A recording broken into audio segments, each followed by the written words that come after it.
c'est des ICO déguisés, hein. Faut pas se cacher, c'est vraiment Parce que j'entends pas trop parler ce genre de choses, tu vois. Mais oui, très clairement. Hein. Alors pas tout le monde fait ça, mais c'est un truc qu'on voit de plus en plus aujourd'hui. Et oui, effectivement, je suis d'accord avec toi. C'est un petit peu le modèle des ICO, là où à la place de venir investir sur un jeton, chose qui est compliquée parce que d'un point de vue légal, tout ça, les ICO, c'est assez complexe. Tu peux le faire avec un modèle à points.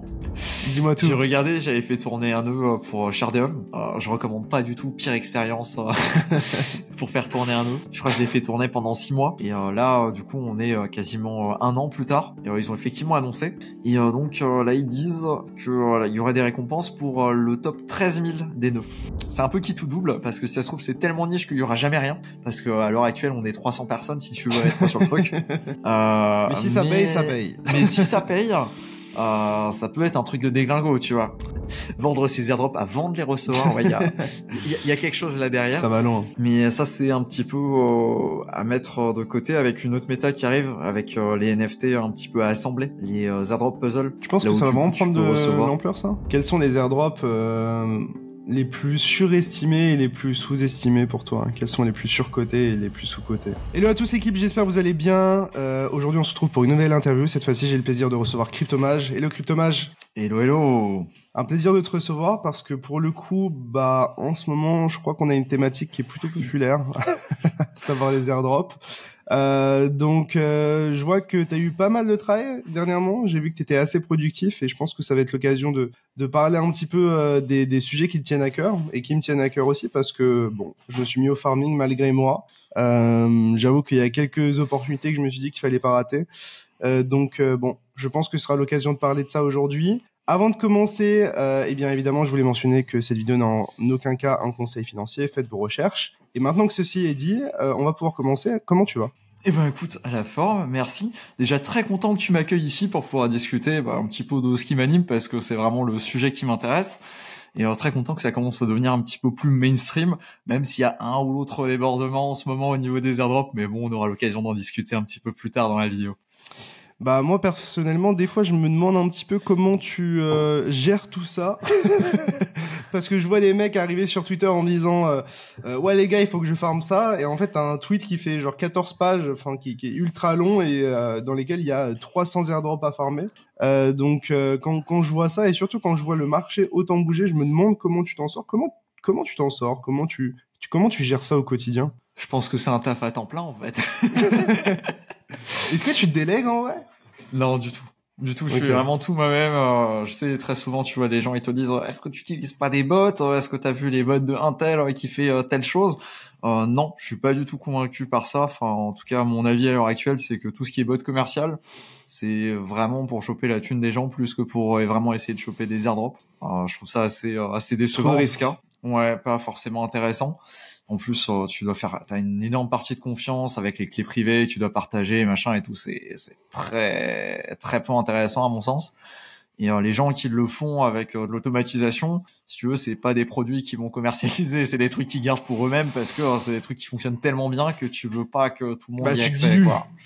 Exactement. Donc t'as aucun intérêt à vendre ton truc pour 10 balles par mois, si ça fonctionne. Clairement. Donc non, de ce côté-là, tout ce qui est bot, automatisation, pas forcément pour moi. Je sais qu'il y en a quelques-uns qui ont testé à droite, à gauche. J'ai pas forcément eu de retour pour le moment. C'est quand même relativement récent, hein. Alors, les premières vagues qu'on a eues là-dessus, c'était juin-août avec des bots pour farmer du layer 0, du ZK. Moi, j'ai jamais testé, honnêtement. J'ai toujours eu peur de mettre des fonds dessus, de me faire siphonner ou de même d'être identifié comme un multi-wallet, enfin, tu sais, d'être inclus dans les tests Sibyl, etc. Donc voilà. Après, peut-être que certains ont marché, je sais pas. Est-ce qu'il y en a qui ont marché? Peut-être un ou l'autre qui a marché, mais je t'avoue, j'ai pas vraiment l'historique. C'est pas un truc qui m'a plus intéressé que ça, tu vois. J'ai toujours plus ou moins le même avis dessus. C'est vraiment le genre de truc que j'évite, quoi. Ok.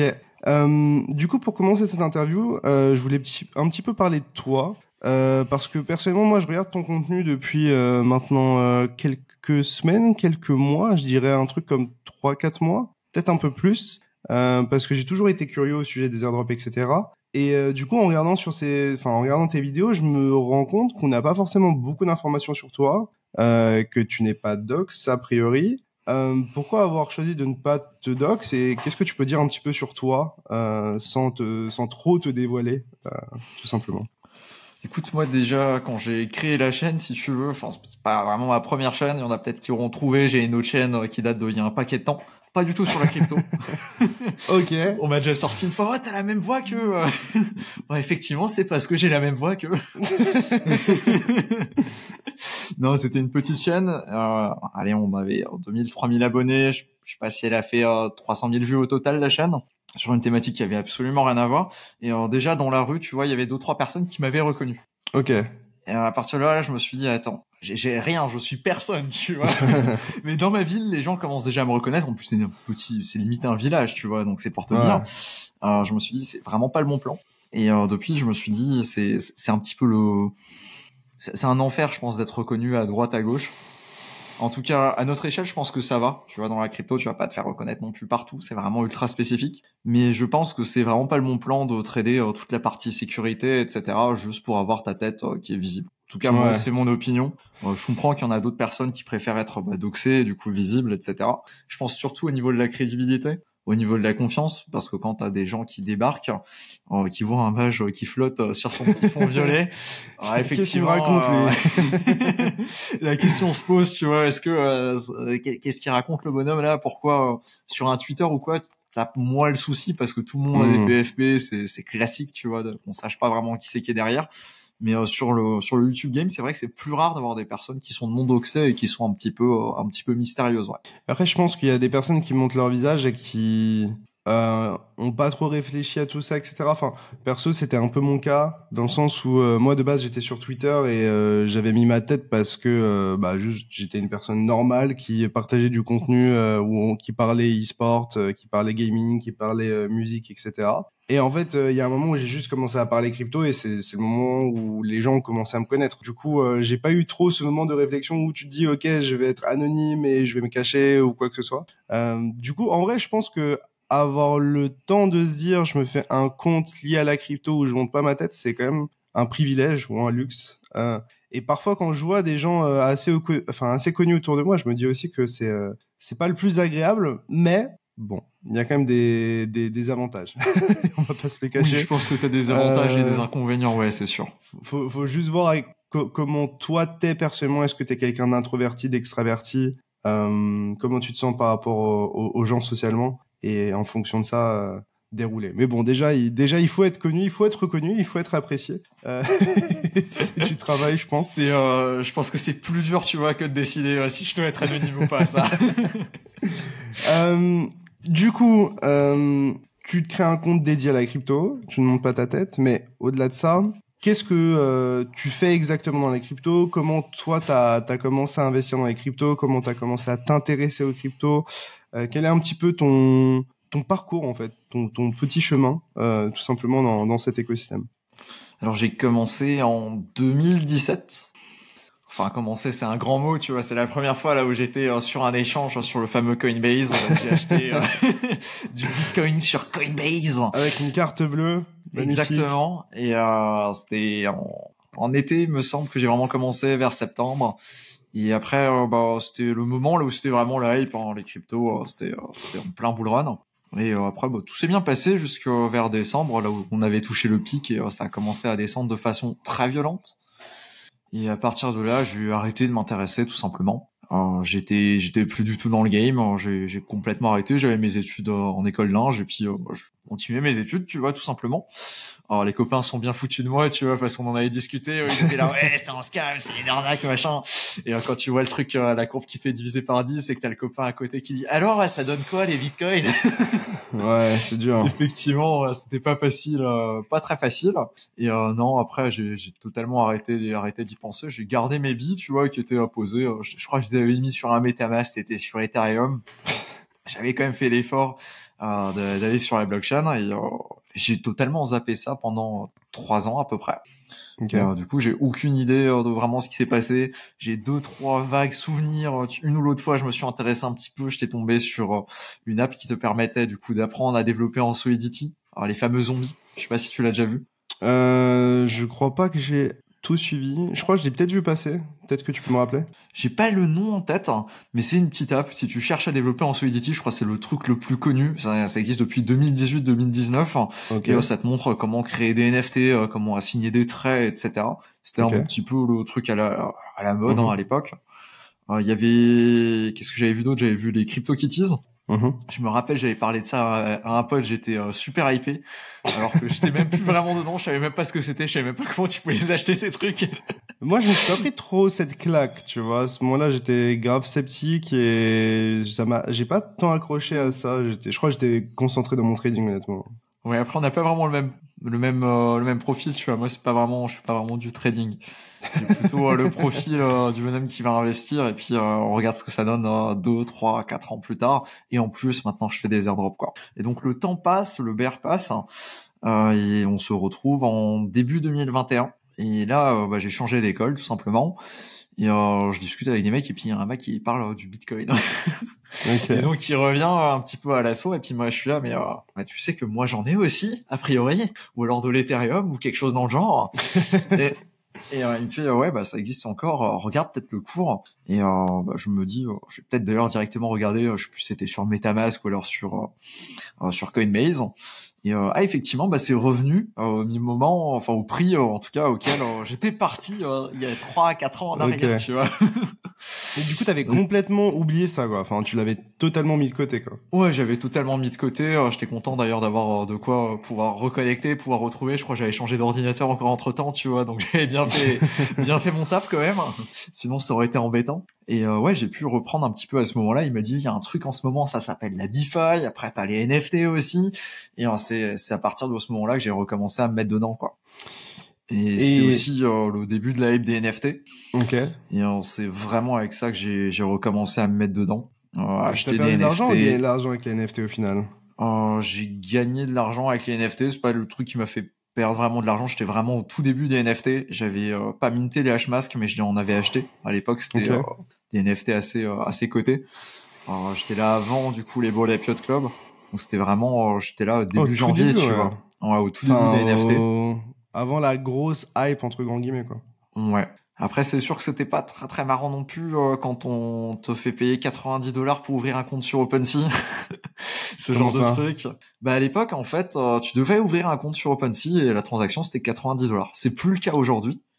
Mais il y avait une transaction, c'était vraiment au tout début. Ouais. Et, j'ai mémoire, tu vois, j'avais payé $90 ma transaction pour ouvrir un compte sur OpenSea juste pour dire normal, coucou, je veux trader des NFT. Et que quand tu voulais acheter ou revendre un NFT, c'était dans les $150 la transaction. Donc c'était une sacrée période. Et je passais un petit peu pour un déglingo à l'école parce que je faisais ça à l'école, tu vois.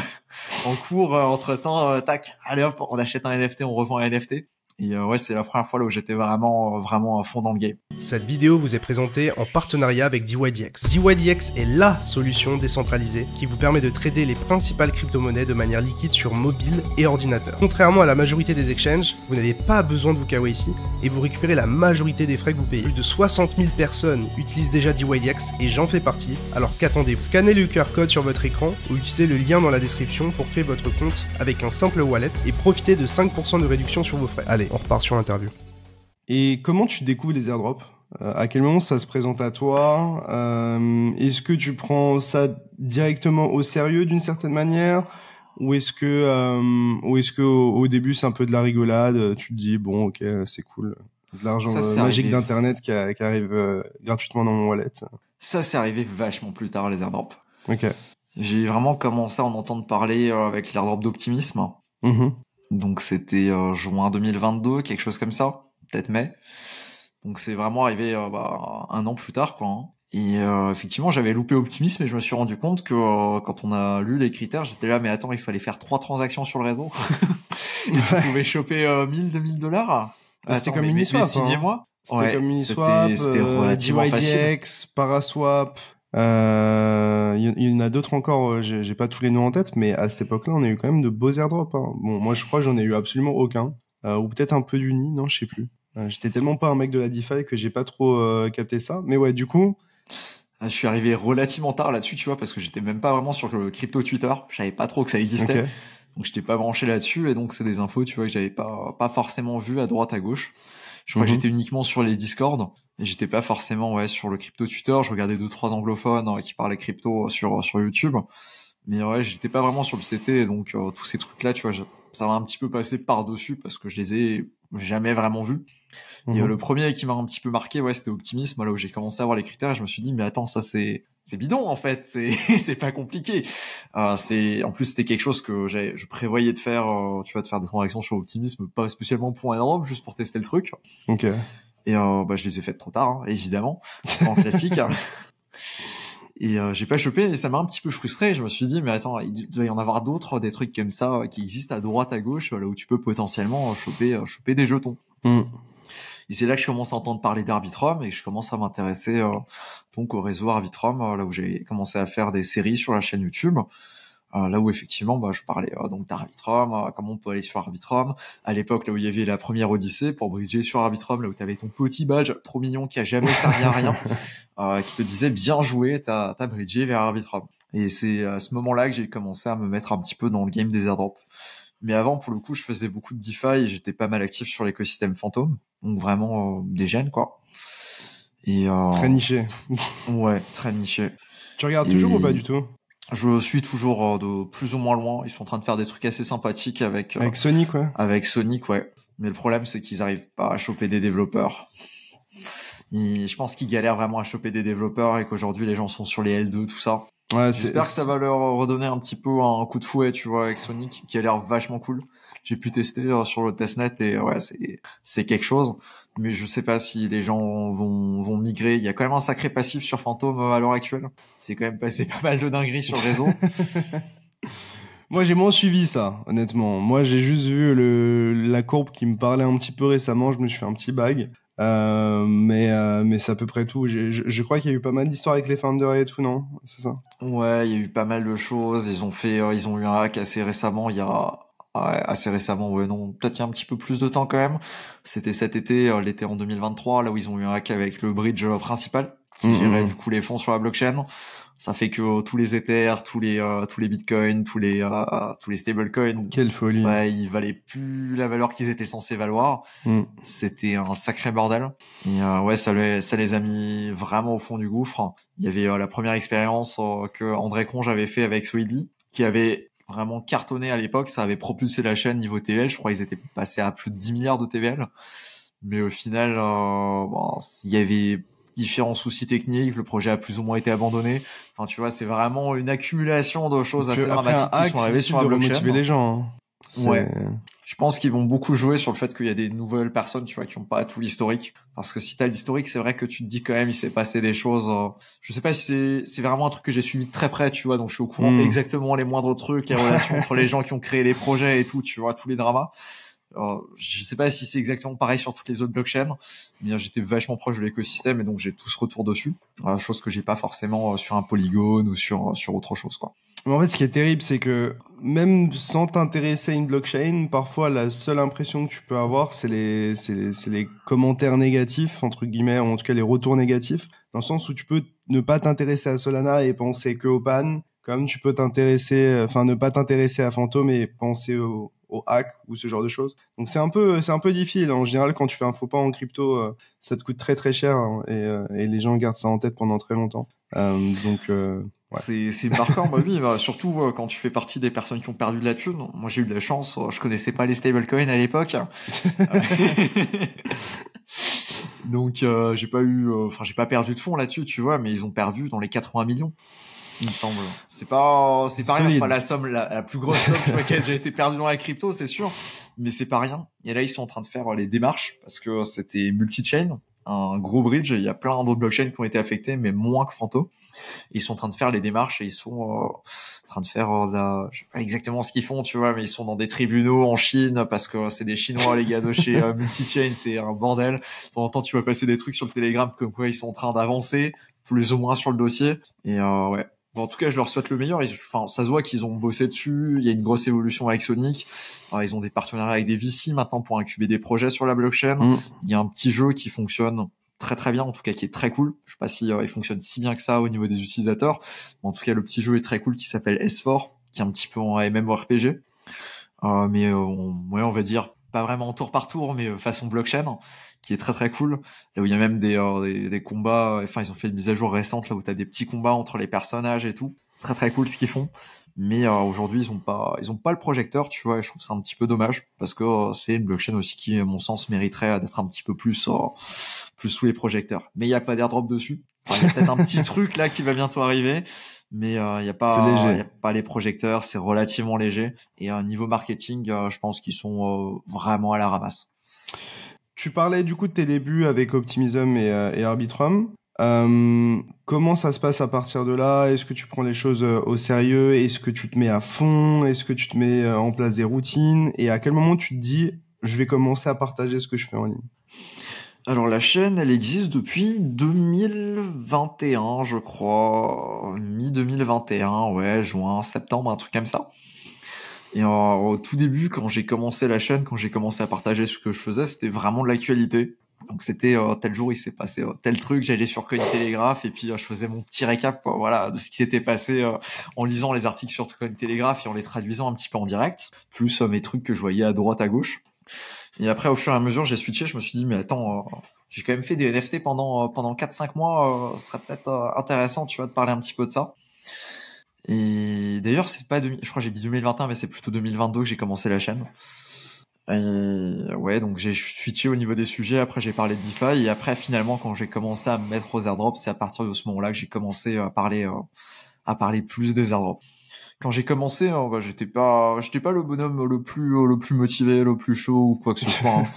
Absolument pas, faut pas croire. J'ai joué Arbitrum de façon moyenne, j'ai envie de dire. Je peux pas dire que j'étais extrêmement actif. En plus, quand j'ai découvert Arbitrum, il y avait pas les frais qu'on a à l'heure actuelle. C'était plutôt dans les 1 à 2 dollars les frais de transaction. Aujourd'hui, on est plutôt sur des 30-40 centimes. Ouais. Ce qui est déjà plus sympathique. Donc j'avais aussi moins de fonds à l'époque et je m'amusais moins à faire des trucs juste parce que pourquoi pas. Chose que je fais plus aujourd'hui là où c'est 2 dollars le brief. Vas-y, on essaye. On regarde, c'est pas grave.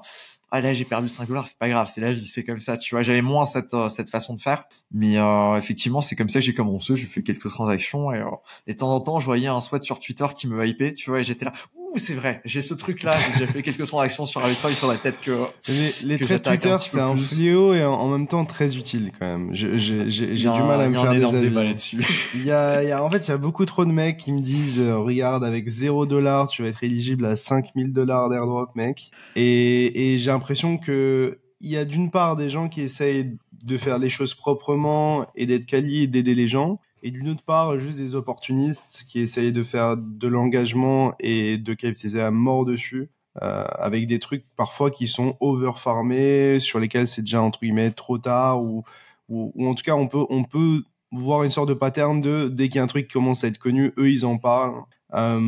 Qu'est-ce que tu penses un petit peu de tout ça d'ailleurs? Disons que c'est assez compliqué. En fait, à partir du moment où tu crées du contenu sur les airdrops, tu peux le voir de deux façons, comme tu l'as dit. C'est soit tu peux être vu comme la personne qui va venir un petit peu milquer ta communauté, chose qui se ressent encore plus aujourd'hui parce que sur tous les airdrops, t'as un modèle de referral en ce moment. Chose qui me plaît pas forcément plus que ça, parce que t'es obligé de partager ton referral. Tu vois, tu peux pas, sur certains, tu peux même pas dire voilà, c'est le site là, machin. Non, si tu veux accéder, t'es obligé de partager un referral. Ah oui, c'est un code à porte d'entrée, quoi. Ouais. Ok, ouais. T'es obligé, tu vois, du coup, de faire passer par des gens, etc. Je trouve ça un petit peu dommage et je trouve qu'on s'éloigne pas mal de ce qui se faisait à l'époque. Je trouve ça d'ailleurs relativement dommage. Et en fait, j'ai vu les airdrops évoluer, tu vois, depuis le début, ça a pas mal changé. Et là, en ce moment, on a vraiment une méta qui est plus sur la gamification, sur la partie sociale, etc. Chose qu'on n'avait pas du tout il y a même juste l'année dernière, en fait, tout simplement. Hein. Ça fait vraiment quelques mois qu'on voit vraiment ça sortir à droite, à gauche, tous les projets qui sortent leur modèle à points, leur code de referral. Si tu réfères telle personne, tu chopes 5 les modèles points, à points, etc. putain. Ouais. Ouais, c'est des trucs qu'on voit vraiment venir depuis pas si longtemps que ça. Il y en avait avant, c'est sûr. Je dis pas qu'il y en avait pas, mais c'était bien moins voyant. Et c'était pas forcément des trucs qui étaient au devant de la scène. Là, par contre, aujourd'hui, tu regardes le moindre truc qui se lance, ils essaient de sortir un modèle à points. Tu as des points pour peu importe le truc que tu vas faire, mais il faut qu'il y ait des points, tu vois. Est-ce qu'on peut peut-être expliquer pourquoi il y a des points? Moi, ma sensation personnelle du fait que de plus en plus utiliser un système de points, C'est parce que en fait, les projets ont envie de garder un maximum d'attention autour de leurs produits et donc de milquer entre guillemets la communauté dans le sens où ils veulent que les gens utilisent leurs produits dans la durée, un maximum de temps et garder l'attention des gens. Chose que tu n'as pas lorsque tu dis OK, le snapshot est pris et t'envoies les jetons. En fait, dans ce cas-là, peut-être que le mec a fait 1 ou 2 transactions, il a fait un truc une fois de temps en temps et il aura un airdrop qui est très sympa, vs un système de points où tu peux l'engager à utiliser plus régulièrement ton application, ta DApp, ton protocole, peut-être te permettre de détecter davantage de problèmes, mais surtout, dans certains cas, un moyen aussi de générer des frais. Parce que pour les plateformes de trading, du coup, c'est des frais de trading. Je sais pas, l'échange de NFT, t'as des frais sur le trading de NFT.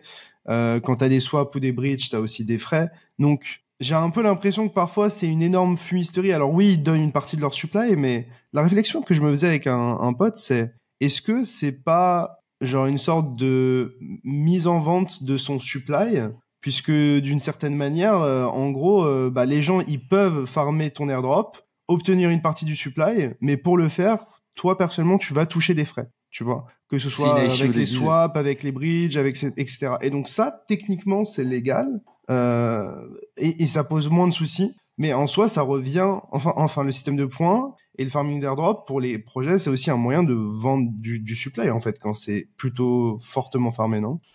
C'est des ICO déguisés, hein. Faut pas se cacher, c'est vraiment parce que j'entends pas trop parler ce genre de choses, tu vois, mais oui, très clairement, hein. Alors pas tout le monde fait ça, mais c'est un truc qu'on voit de plus en plus aujourd'hui, et oui, effectivement, je suis d'accord avec toi, c'est un petit peu le modèle des ICO, là où à la place, de venir investir sur un jeton, chose qui est compliquée parce que, d'un point de vue légal, tout ça, les ICO, c'est assez complexe. Tu peux le faire avec un modèle à points. Techniquement, tu n'achètes pas des jetons, tu reçois des jetons à titre de récompense parce que tu as utilisé un tel projet. Et après, comme tu disais avec le modèle à points, le truc c'est que c'est le projet du coup qui est maître de ce qu'il fait de ses points. Et évidemment, il va mettre les points sur les activités qui vont lui générer le plus de thunes. Je veux dire, c'est un modèle qui avantage très clairement les projets par rapport à l'utilisateur. Versus ce qu'on avait à l'époque d'un Uniswap, là où tu faisais une transaction sur Uniswap, t'étais éligible, tu vois, c'est pas... J'ai l'impression que certains en abusent. Le même game. Tu vois, je pense à MarginFi, j'ai l'impression qu'ils ont un système de points depuis tellement longtemps. Enfin, tu vois, dans ces cas-là, est-ce que tu penses que c'est eux qui gèrent mal leur communication ou eux qui essayent, entre guillemets, d'abuser de l'argent qu'il y a dans le protocole et se faire un maximum de frais, un maximum d'argent? Comment tu perçois, entre guillemets, ces protocoles, ces DApp, etc., qui proposent des systèmes de points qui durent peut-être un peu trop longtemps. Et est-ce que tu penses que c'est quelque chose qu'on verra de plus en plus, ou est-ce que on est amené à avoir des systèmes de points éphémères? Parce que on voit de plus en plus quand même des Blur, des Tensor avec des systèmes de points par saison, etc. Enfin, je me dis, on va avoir des systèmes de points ad vitam aeternam parce que c'est un moyen pour les projets de garder de la hype, non? C'est quelque chose qu'on voit aussi de plus en plus. Parce qu'avant, si tu veux, il y avait pas mal de projets qui, quand ils faisaient un airdrop, il y avait toute la supply de l'airdrop qui était distribuée d'un coup. Voilà, fini. Je pense à Jito récemment. Il y avait un modèle à points, je sais pas combien de temps il a duré exactement, mais quand ils ont sorti le airdrop, ils avaient 10% de la supply qui était dédiée à l'airdrop. Voilà, c'est tout, c'est fini. On arrête le modèle à points. Moi, je trouve ça clean, hein. Maintenant, si vous utilisez le projet, tant mieux pour nous. Si vous arrêtez de nous utiliser, tant pis pour nous. Voilà, c'est le jeu, c'est comme ça que ça fonctionne. Aujourd'hui, surtout, là, on l'a vu en janvier, il y en a de plus en plus des airdrops qui font ça et qui disent, alors oui, on va faire un premier airdrop, mais c'est un premier airdrop. On va sortir après un modèle à points, on va sortir après une deuxième saison, comme tu l'as dit, avec les Tensor, les Blur, etc. On va sortir aussi, peut-être un Battle Pass, tu vois, Jupiter ce genre avec de truc. 4 airdrops, je crois, de mémoire. Pourtant, Jupiter, je les mettrais pas dans la même catégorie parce que ça reste clean. T'as quand même 40% de la supply qui est dédiée à 4 airdrops différents, avec 10% à chaque fois. Ouais. Ça reste clean, tu vois. Mais je pense à d'autres comme des mails, par exemple, qui ont fait 2 airdrops. Le premier avec 3,75% de la supply, le deuxième avec 2,25% de la supply. Il y a un peu du foutage de gueule quelque part quand tu compares à d'autres choses qui sont en train de se faire. Donc ouais, je pense qu'il y a de l'abus très clairement de la part de certains projets. Tu disais margin fee. Margin Fee, eux, en fait, ils se défendent d'une certaine façon parce que sur le Telegram, si tu veux, t'as toujours le bonhomme, je sais pas si c'est le cofondateur ou quel titre exactement il a dans l'entreprise, mais qui dit il y aura jamais rien de toute façon pour les points. C'est vraiment un truc juste pour le fun, tu vois. Tant qu'ils arrivent à garder cette stance-là, tant qu'ils arrivent à être OK. Ils ont dit ça explicitement? Oui, mais tous les projets disent ça. Hein. Mais eux, ils sont vraiment un petit peu plus encore là-dessus. Je trouve ils ont une façon de le dire qui est plus vraiment c'est pour le fun, tu vois. Et le débat, si tu veux, c'est est-ce que c'est plus intéressant pour eux de lancer un jeton ou est-ce que c'est plus intéressant de continuer de générer des frais avec les points tant que les utilisateurs se lassent pas, et le jour là où les utilisateurs se lassent, mais en vrai, c'est de l'abus. C'est le moment de lancer un jeton. C'est de l'abus, c'est les gens qui perçoivent une opportunité et qui s'y essayent. Mais est-ce que c'est pas un peu de la publicité mensongère? Parce que c'est plutôt implicite, non? Ça dépend ce que tu considères comme implicite. À partir du moment là où le fondateur il se dit que c'est un truc qui a été déployé pour le fun, que ça sert à rien, machin, et que nous on l'interprète comme c'est peut-être un modèle à points, là où il y a un airdrop, tu vois. Officiellement, oui, c'est un truc qui sert à rien. Officieusement, on fait de la spéculation sur le fait que ça sert, tu vois. Donc, à mon avis, ils risquent absolument rien de ce côté-là, à part se mettre à dos les utilisateurs, parce que les utilisateurs attendent très clairement quelque chose. C'est dangereux, tu vois. Eux, s'ils donnent pas de token au final, est-ce qu'ils vont pas se prendre le plus gros backlash du CT, en fait? Est-ce que c'est pas un moyen pour eux de se faire éteindre et juste de ne plus avoir aucun utilisateur? Vu les frais qu'ils génèrent, je pense qu'ils s'en foutent de lancer un token. Très clairement. J'ai pas de chiffre en tête, mais je pense qu'ils génèrent une somme folle. Il y a 460 millions qui sont posés sur la plateforme. Ouais, mais regarde, en final, t'as eu Paraswap qui a fait un airdrop, et au final, il y a pas mal de gens qui auraient pu être sélectionnés, qui n'ont pas été sélectionnés, et ils sont pris un drama de fou. Il y a des gens qui depuis disent, moi, j'utilise plus Paraswap. Tu vois, c'est la discussion en tout cas que j'avais avec le fondateur Mounir. Et du coup, je me dis, là, pour le coup, sur Paraswap, c'était uniquement parce que des gens n'avaient pas pu être éligibles alors qu'ils auraient potentiellement dû l'être. Mais là, Margin Fee, c'est une autre ampleur parce que là, on ne donne rien et à personne. Donc, je me dis que si Paraswap a eu ce retour et potentiellement sa réputation entachée rien que pour ça, entre grands guillemets, qu'est-ce que ça pourrait être pour un Margin Fee? Enfin, pour moi, c'est un truc, tu t'éteins ton projet si tu le fais pas. Je pense qu'il y a aussi un petit peu ce débat, si tu veux, c'est le premier qui cédera, qui fera tomber les dominos en vrai. Parce que quand tu vas en avoir un qui va commencer à tomber, et je parle là par exemple, là si tu veux, on a une deadline très claire. Si tu parles des airdrops de Solana, il y a Camino qui est le concurrent direct de chez Margin Fee qui font quasiment exactement la même chose, avec plus de choses plus diversifiées du côté de chez Camino, je trouve. Camino, ils ont dit effectivement, on a lancé le modèle à points. Dans 3 mois, au moment de leur annonce, on lance le token. Voilà, c'est notre TGE, il y aura des récompenses, machin. C'est clair, c'est net, c'est écrit, c'est validé, tu vois. Et je pense que ça va peut-être relancer une guéguerre entre les deux, là où ils vont pas avoir le choix. Soit ils veulent prendre le coup d'avance et du coup ils vont faire un airdrop avant. Soit ils continuent toujours dans leur même direction. Pour moi ça sert à rien, c'est juste pour le fun. Voilà, c'est pour montrer le meilleur utilisateur du mais projet. s'ils font ça, ils vont juste donner tous leurs utilisateurs à Camino. Hein. Je pense que ça sera très simple. C'est un petit peu le débat, tu vois. Et je pense qu'il va y avoir énormément de guerre économique avec les points. Jusqu'à présent on avait ça avec des jetons, mais maintenant ce sera probablement avec des points. Là où en fonction des incentives, en fonction de là où tu mets les points, les utilisateurs vont être plus ou moins actifs.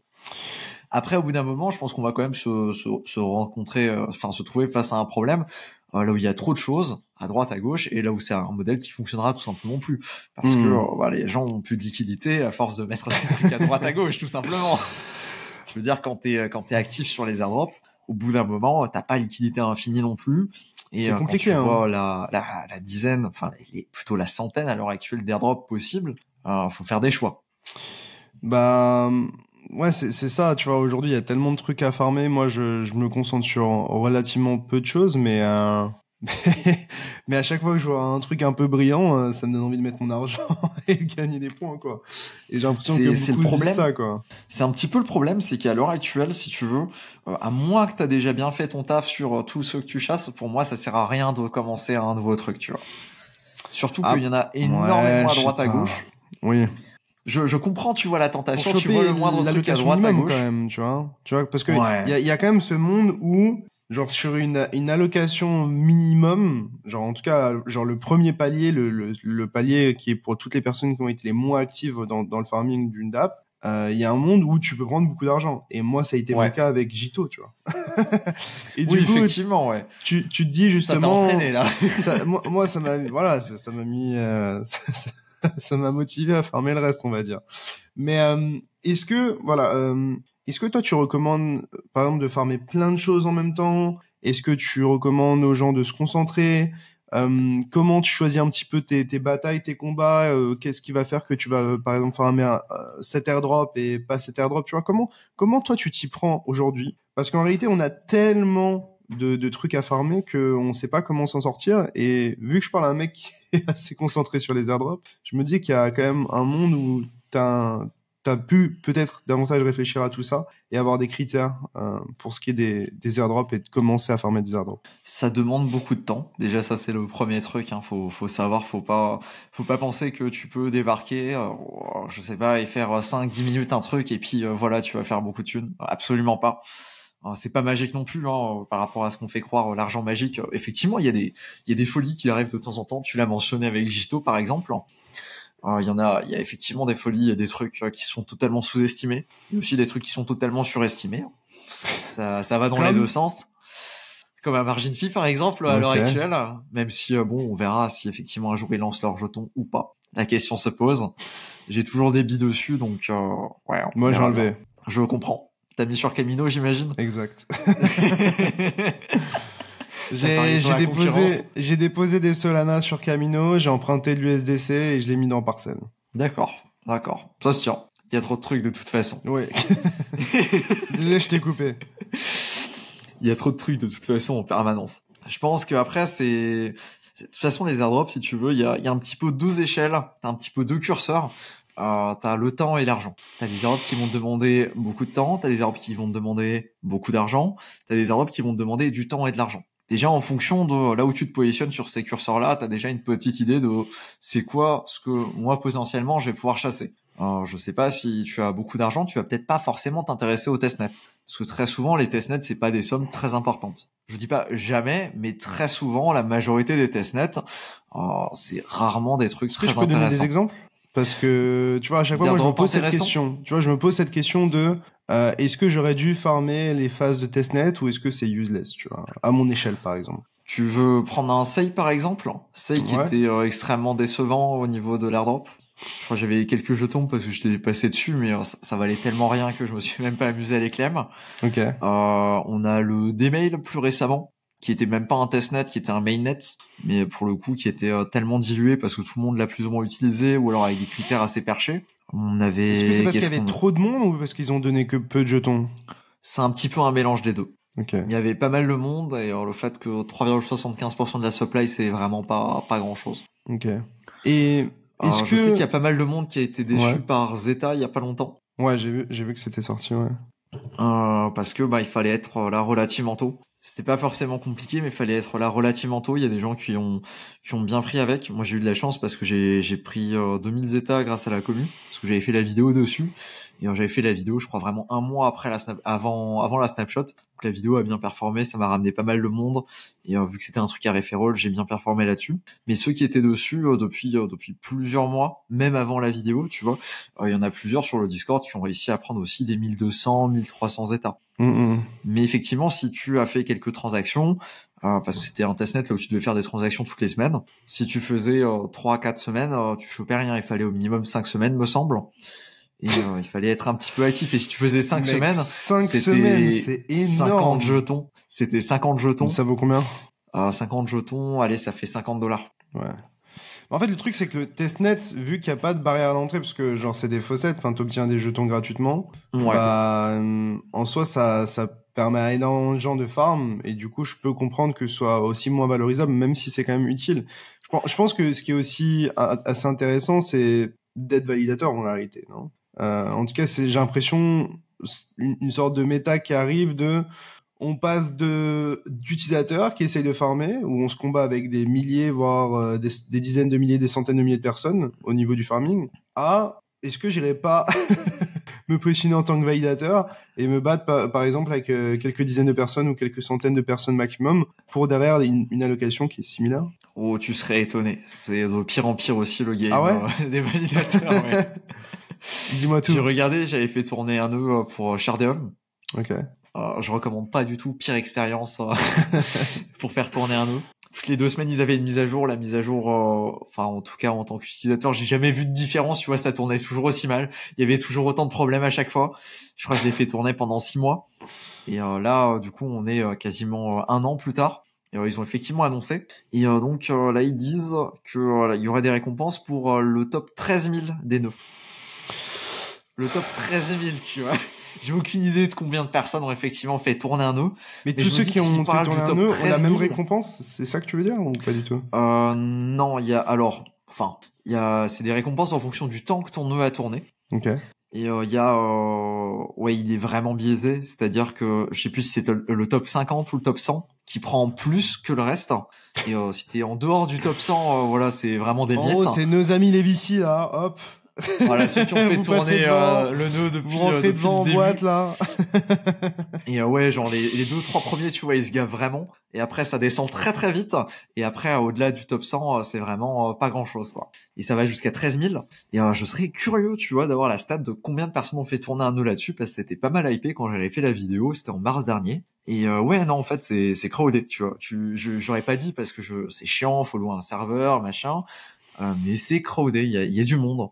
Pareil pour Celestia, sauf que Celestia c'était hasardeux, il me semble, qu'il y avait une mécanique de hasard. Les wallets, les validateurs qui ont été sélectionnés, mais pas toutes les informations, donc je vais pas trop en parler ici. Je suis pas sûr de ce que j'avance. Donc tu recommandes pas trop au final. Par contre, ceux qui avaient joué là-dessus l'avaient bien joué. Bah les nœuds, c'est particulier, c'est vraiment il y a quelques nœuds qui ont super bien fonctionné et il y en a beaucoup qui ont pas forcément bien fonctionné, j'ai envie de dire.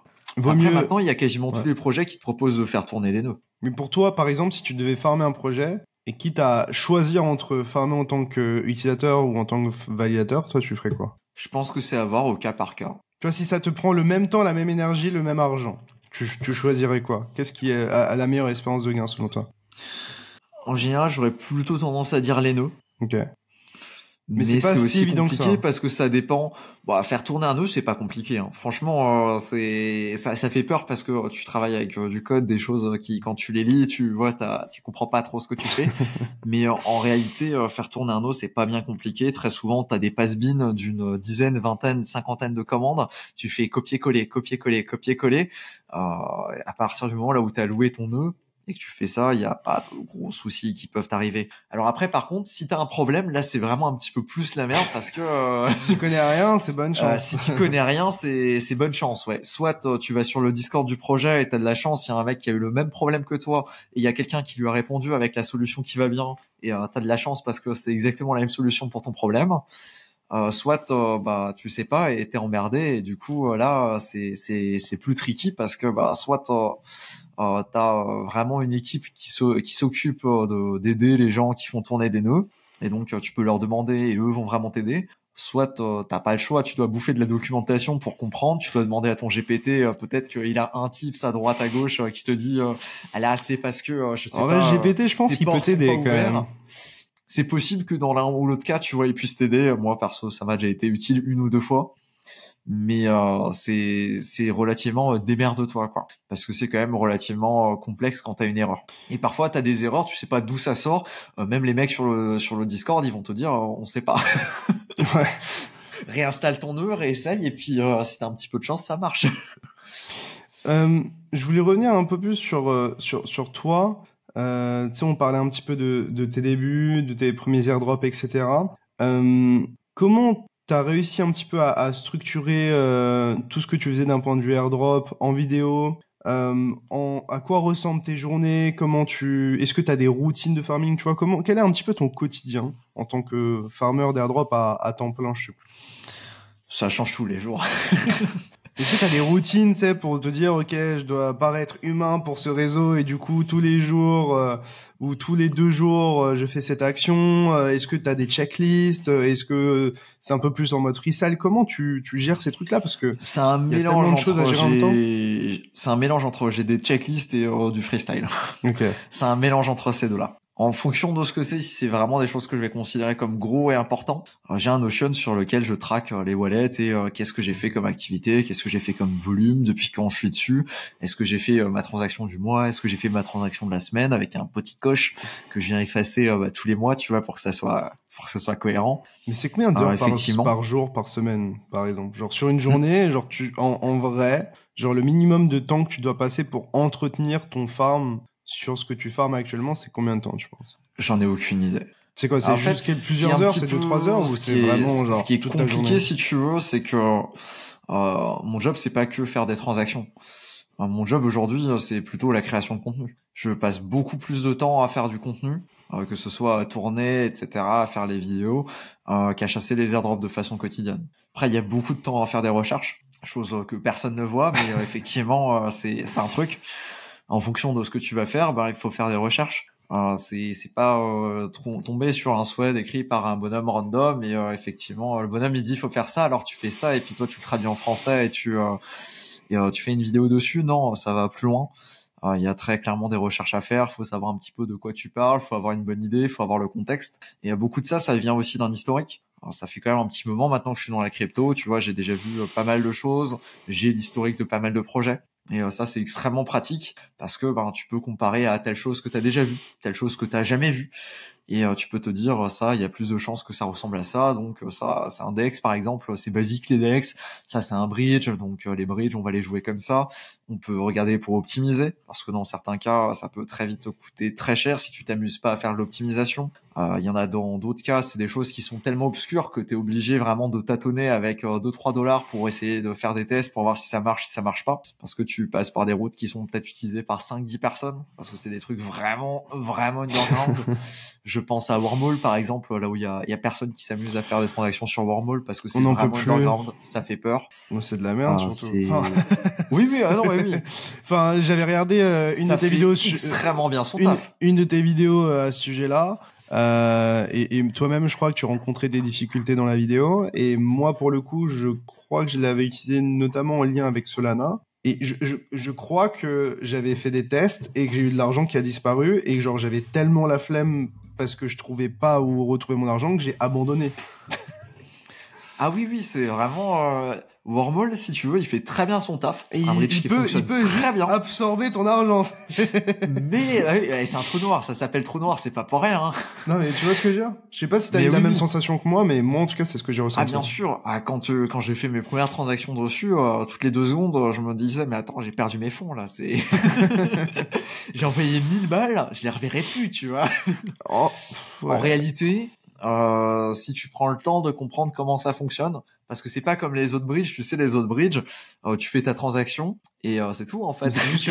Mais c'est juste que leur UX c'est nul. Enfin, genre mais l'expérience utilisateur de Wormhole est horrible. Mais comment c'est pas que le bridge est mauvais, tu vois, le bridge fonctionne en tant que bridge, il fonctionne très bien, tu reçois toujours tes fonds, il y a toujours la possibilité de les récupérer s'ils sont perdus, mais en tant qu'utilisateur, si tu sais pas comment faire, si t'as pas les bons réflexes sur ce truc-là, ouais, très facilement, tu peux dire, ouais, mes fonds sont perdus. Et après, il suffit que tu as fait une transaction et que tu récupères pas de l'autre côté, que tu laisses passer 2 jours. Ah, c'est fini. Hein.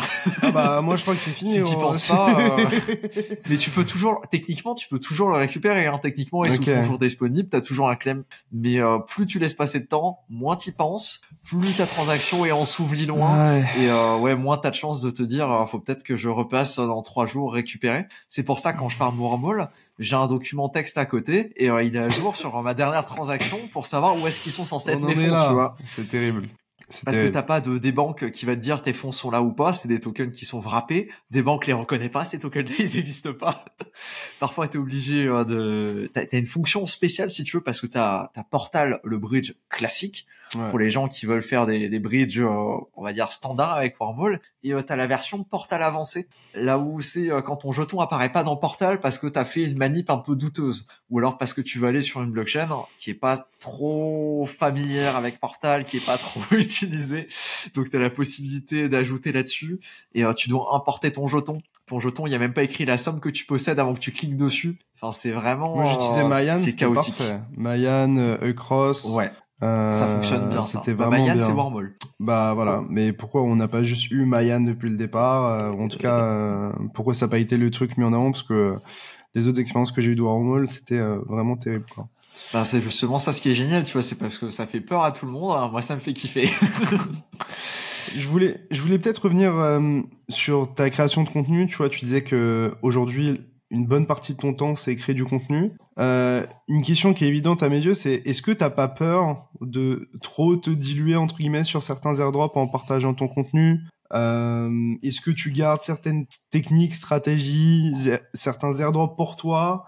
Ou est-ce que tu partages tout? Tu vois, quel est un petit peu ton processus de réflexion sur ça? Parce que genre il y a des moments où je pense que si t'as un avantage très spécifique que peu de gens ont trouvé sur le protocole pour obtenir des points ou un potentiel airdrop, est-ce que ça vaut vraiment le coup d'être transparent jusqu'au bout dans ta démarche et de le partager aux gens pour qu'au final ça se fasse abuse même à l'international, in fine, même si c'est probablement déjà fait? Ou est-ce que tu te dis bah en fait dans tous les cas je suis tout petit, peu importe mes stratégies qu'elles soient avancées ou pas, celles que j'ai peut-être trouvées qui ont un avantage sur le marché, dans tous les cas je les partage? Comment tu vois un petit peu tout ça?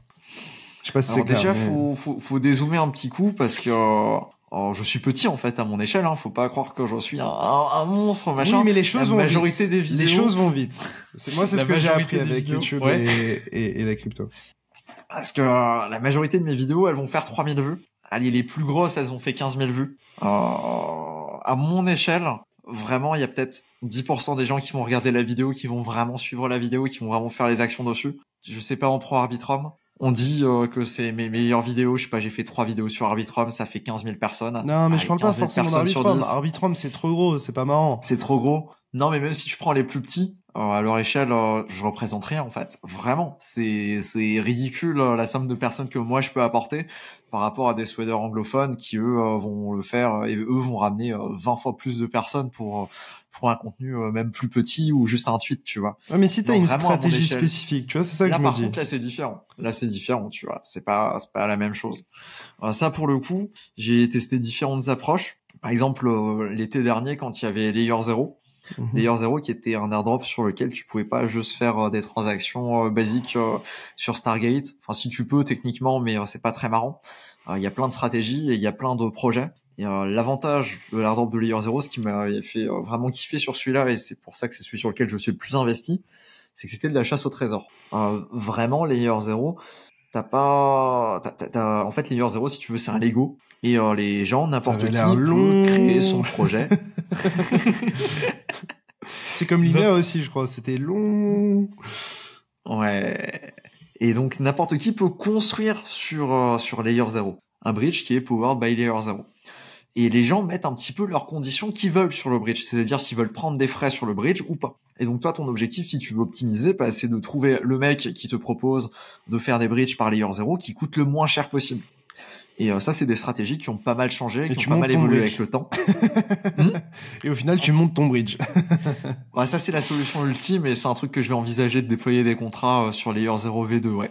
Ouais, totalement. Pas forcément pour faire des bridges, mais déjà pour déployer un contrat, passer du côté développeur, parce que c'est un truc que personne fait. Après, c'est vachement chiant, c'est pas déployer un contrat comme sur une blockchain classique, là où tu vas dans Remix, tu colles ton contrat et puis voilà, tu le déploies. Faut le faire sur plusieurs blockchains, faut linker tes contrats. J'ai pas encore assez creusé pour pouvoir le faire, mais ce sera probablement du contenu. Et ouais, donc effectivement, c'est tu vas chercher tes edges parce que si tu trouves un bridge qui te permet, je sais pas, de faire ton volume sans slippage, mais tu peux exploser tous les gens qui vont payer 1% sur leur bridge, tu vois. J'exagère, c'est pas 1%, mais voilà. Tu peux faire vraiment beaucoup plus de transactions avec le même capital. Ah, et tu te poses pas la question en fait. Si t'as pas de slippage sur ton bridge, c'est golden.